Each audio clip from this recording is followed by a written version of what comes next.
Then he missed all three and went in overtime. He made them. He Went made into two overtime. all net to get them in overtime. And we needed one to tie, two to win. And he missed all three. No. But you know, the funny thing about it, right, is a lot of times what is, you could say, is the strength of the organization. Sometimes some people try to use it as a weakness, and they'll say, well, you know, Coach Ashley, she's intimidating, or she get in her feelings, or she does this, or she just does this. It can be hard to be her assistant if you're going to be a person who's going to be easily offended by what she's going to say, or you're going to be cautious to even put in your word, because it could be a situation where she may have missed something. And then if you wait 5 minutes later and say, well, you know, you missed that, she's going to say, well, why didn't you just do it?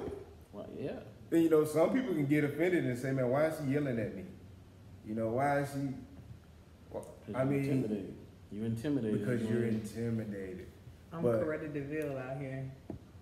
Literally. And the thing that people don't understand, like when I assisted Ashley, all of the kids had this thing where we had a good guy, bad guy type of role for about a game or two. And then they realized that Cruella ain't the only Cruella on the team. I might be the most outspoken, loudest person you'll ever run into. And that's why me and her gel so well. Because nothing she could say while she's coaching. First off, you have to understand as a coach that the coach that's standing up in that game and leading that team in that game, it's impossible for them to see everything that's going on.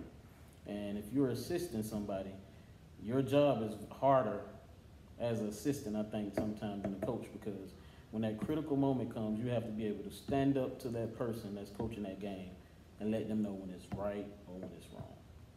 And as much as people say, Ashley is so mean and all that, you know, we'll have our little exchange where I'll be like, look, at least try it. And one thing she will do that other coaches won't do is she'll try it. If it don't work, she's gonna stop, but she will try it. I think we bounce off each other well, just like you said. I guess I could be intimidating to some people, like he said, who's easily offended, but never there's no ill will in it.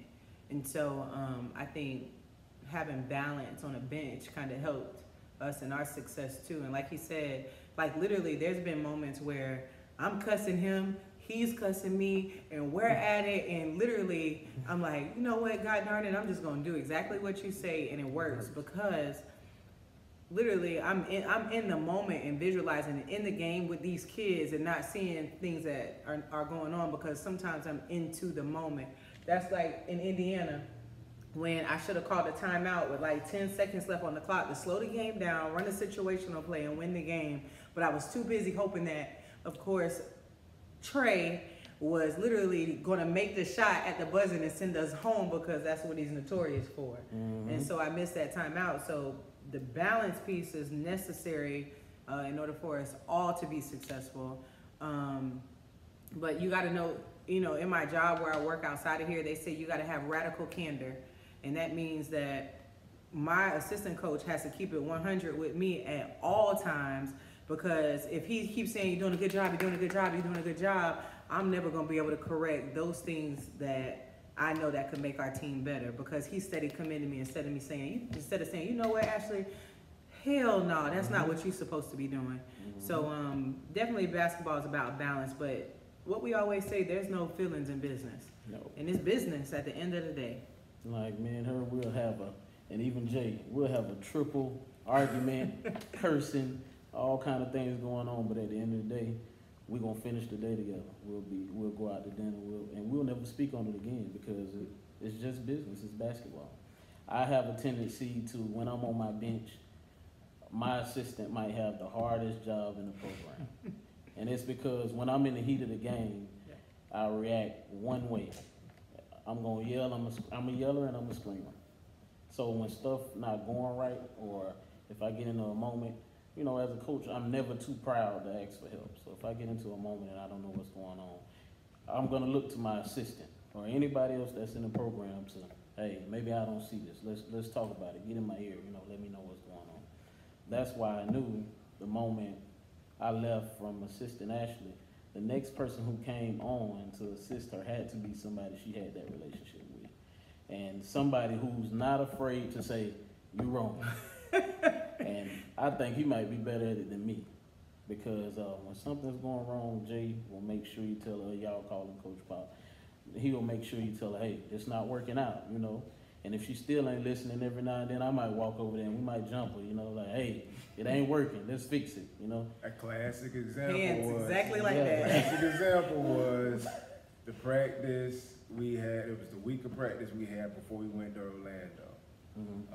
We had just got back from Indiana, and we were implementing a circle motion offense. And somebody decided to deviate from the flow of the circle offense so she could cater it toward one of her star players. And so we had done got into a little disagreement. I won't say an argument, but I was gonna stand my ground, and she was like, I'm gonna stand mine, I'm gonna do it my way. And if you're gonna be my assistant, then you go and do it your way. Instead of coming at me like that. I'm like, no, I'm gonna just let you do it. That's how you wanna do it? All right, fine, but that ain't the way. There's no continuity in it. What you gonna do when that first cut ain't open, and then when it comes back down to whatever you had for your secondary action? That's how I know he happens wasn't if even that paying doesn't? attention, because you talk about whatever I had. It after the first cut was a down screen. So anyway, when the players ran what she wanted them to ran, I could tell they would just stop. There was no continuity. So B walks in. He dropped Jerry off because they had practice at a different location. Mm-hmm. He walks over to me like, Jay, I don't look right. I said, B, I just got her to tell Coach Kareem, he's standing on Coach Kareem like, my name been in it, I ain't in it.